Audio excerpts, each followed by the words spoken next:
here 4 years ago, because Joanne just said to me, can you believe this is our 4th year? And our first Comic-Con, there was like 80 people, and there were like 9 sleeping in the front row. They're waiting for the next panel. Is this the Eureka panel? So, I mean, the fact that here we are 4 years later, and it's all because of you guys, really. So, it's amazing. Eddie brings up something, Eureka. You guys actually have, in the sci-fi universe, you guys have shared universes. And Eureka's coming to an end, but you guys have also shared some time with Alphas. Jack, do you see any more chances for these guys to kind of play together? Sure. We see each other in the gym at the hotel all the time. Socialize. I mean, our paths are bound across. We flew down here. You know, it's interesting. There's something felt very right about the Eureka world crossing to the Warehouse world, because they're both kinds of worlds of fantasy, worlds of whimsy and whimsical, and also there was a dark side, but it was a mysterious sort of fun dark side. I don't know how. I mean, the crossover with Alphas we would have to really engineer, because their world and our worlds are slightly different. They're way more grittier and real from what I can connect, and so I don't know. I can't say yes or no. I would love it. He's an incredibly talented cast. I mean, David Strathairn is one of my favorite actors ever, present company excluded. And I would love to. I'd love to work with any of them. So sure, why not? It's closed. They're right there. We can walk. Now, Allison, I'm going to ask you, because I probably get the best answer from you. Which of your co-stars is the easiest or the first to crack up during scenes? I think we all try to maintain, but recently, I guess I had a bit of food on my face, and I was off camera, and Eddie burst into uproarious laughter and grabbed my arm and was like, "You have a giant piece of cilantro on your chin." I was like, "Really? I'm off camera. Is that distracting?" I didn't know it was cilantro. It had a hair growing out.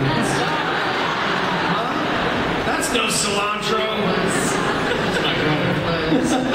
Cece goes all the time. Cece does. Cece goes all. Cece has this like surprising silly side.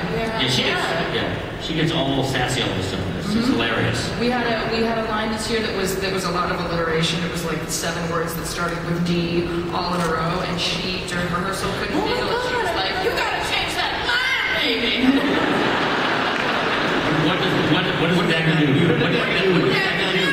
She started dancing. Eddie started dancing. It's was great. What did the Dagger do? All right, so I think all of you are, and this is from another fan.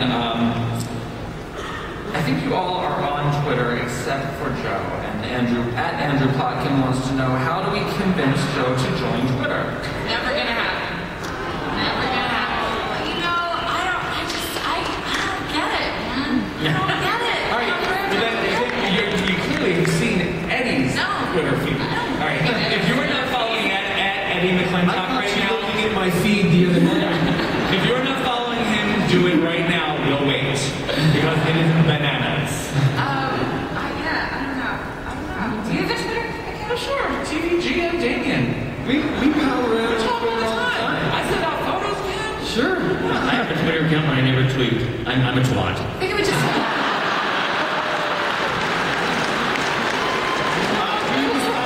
Again, please be aware that many members of your audience may be Panels that we do, this happens. Please be aware that many members of your audience may be at least maybe under 18 years of age, and so please refrain from any crass language. But you know what? Isn't that the best tweet? I think Trump may be the best. You conjugate to tweet. I tweet, he, she tweets, we twat. We have to follow So if there's 3, would it be a menage a trois? Yes. 6 years of college. All right, we're going to open this up for you guys, so why don't you guys start lining up for questions. And while you are, I'll ask one more of the panel. Each one of you, what is the closest thing you share with your character? I mean, I think that at this point, having lived with each of us having lived with these characters for 4 seasons now, it would be better to ask, how are we not like them? I mean, the boundary between Allison and Claudia has blurred considerably since I first joined this show when I was 18 years old. And I think what is the part that the most that I can bring to myself is the fact that, you know, our writers and our fans have supported the existence of multidimensional, intelligent, and not apologetic for being intelligent, strong women who aren't just set pieces. Joanne was talking about this. We don't engage in the Smurfette principle, which is, you know, an army of men and one tertiary female character who is, you know, just a prop. And it's empowering, and it's an honor to have these roles exist, and it's also a testament to what people want to see. Which inspires me, because we can really kind of swim around in the muck of useless, empty, hair-flipping, gum-chewing, walking sex objects, and it's cool to... We'll leave that for Eddie. Yeah, that's Eddie's deal. But Got it. Because one of the grips the other day just said that Joanne was a fine set piece. And so, I know. That's weird. not responding. Honestly, as a staff, we have focused. I mean, we met with all the actors beginning of seasons 1, 2, and 3 to say, tell us about yourself. What do you do? Do you play the guitar? Do you ride a horse? Do you ski? We write to them. We write to their strengths. We write to their rhythms. I mean, you know, we'll go through a script and do a pass for their rhythms. And on the set, it'll be like, no, that doesn't sound right in your mouth. But how would you want to rephrase that? What's a better way of saying that? So it's the key is making the characters more like the actors, because that's where the truth comes out. I mean, these guys are a lot like their characters. You know, obviously not completely, but close. I mean, I'm certainly not a real computer hacker. I don't think these two are undercover Secret Service agents. Artie's pretty much Artie. Marcel is pretty much Artie. I don't think there's a lot of... Completely like Artie. I mean, yeah. No, I'm not. Not at all. No. But they have written a character that's listen, a lot of boss roles on procedurals. That's all I guess. Artie's grumpier than you are. Yeah. Saul is not grumpy. No. Artie carries a magic bag. Saul carries a magic bag. Saul goes across the street to buy a carton of milk, and he's got his bag. What's in there? Leave me alone. Secrets. Carries it where he goes.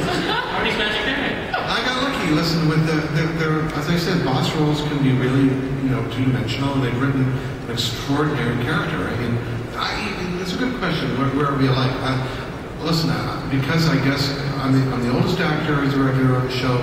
They're writing somebody who's supposed to have all this wisdom and experience, and at the same time, although he has to have this authority, he's discovering that he's vulnerable, and there's a tremendous amount to learn, and that some of the stuff that he learned is wrong.